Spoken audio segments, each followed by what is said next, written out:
शहीद जवान हवलदार के पलानी तमिलनाडु के रामनाथपुरम के रहने वाले थे। लोन लेकर घर बनाया था। घर वालों ने गृह प्रवेश भी कर लिया था। केवल पलानी के आने का इंतजार कर रहे थे। वो 1 साल के अंदर रिटायरमेंट लेकर नए घर में परिवार के साथ रहने जाने वाले थे। लेकिन 15 जून को गलवान घाटी में भारत और चीन सेना के बीच हुई झड़प में वो शहीद हो गए। रिपोर्ट्स के मुताबिक इस झड़प में भारत के 20 सैनिक शहीद हुए हैं। 16 जून की दोपहर खबर आई थी कि 3 सैनिक शहीद हुए, लेकिन रात तक पता चला कि शहीद होने वाले जवानों की संख्या 20 है। ये संख्या अभी और बढ़ सकती है। वहीं चीन के भी कुछ जवान घायल हुए हैं और कुछ मारे गए हैं। जवान हवलदार के पलानी उन 3 सैनिकों में शामिल थे जिनके शहीद होने की खबर 16 जून को दिन में आई थी। टाइम्स ऑफ इंडिया की रिपोर्ट के मुताबिक 3 जून को पलानी का बर्थडे था। वो 40 साल के हुए थे, माफ कीजिएगा। अब इसी दिन उनके नए घर में परिवार वालों ने गृह प्रवेश भी किया था। पलानी ने फोन पर अपनी पत्नी से बात की थी और कहा था कि हमें सीमा से हटाया जा रहा है, इसलिए तुमसे मेरी बात नहीं हो पाएगी, चिंता मत करना। शहीद पलानी के ससुर ने बताया कि उन्होंने फोन पर ही गृह प्रवेश के दौरान हुई गणपति पूजा के मंत्रों के जाप सुने थे।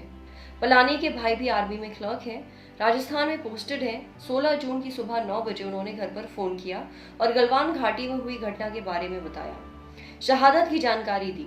खबर सुनकर शहीद पलानी की पत्नी बेहोश हो गई। उनके 10 साल के बेटे और 8 साल की बेटी को ये समझने में वक्त लगा कि उनके पिता के साथ क्या हुआ है। पलानी के एक रिश्तेदार कहते हैं कि हम नहीं जानते कि उन्हें गोली से मारा गया या पत्थर से। हम हैरान हैं, लेकिन हमें उनकी शहादत पर गर्व है। हवलदार पलानी 3 भाई बहनों में सबसे बड़े थे। उनके माता पिता ज्यादा कमा नहीं पाते थे, इसलिए पलानी केवल 10वीं तक ही पढ़ पाए थे। 18 की उम्र में उन्होंने आर्मी ज्वाइन कर ली। उसके बाद डिस्टेंस एजुकेशन के जरिए 12वीं पास की और बीए की डिग्री ली। उनकी पत्नी 33 साल की हैं और एक प्राइवेट कॉलेज में क्लर्क हैं। करीब 6 महीने पहले आखिरी बार अपने घर आए थे, 15 दिन के लिए। पलानी ने छोटी सी जमीन खरीदी थी। छुट्टियों में उन्होंने उस जमीन पर घर के लिए नींव डलवाई थी। उनके दोस्त बताते हैं कि बहुत भागा दौड़ी करके उन्होंने घर बनाने के लिए लोन लिया था। ये घर उनका सपना था और उन्होंने अपनी पत्नी के गहने गिरवी रखकर लोन की शुरुआती इंस्टॉलमेंट वो भरे थे। वो 1 साल के अंदर रिटायरमेंट लेना चाहते थे। उनकी प्लानिंग थी कि रिटायरमेंट के बाद जो पैसे उन्हें मिलेंगे उससे वो घर की किस्तें भरेंगे और परिवार के साथ रहेंगे।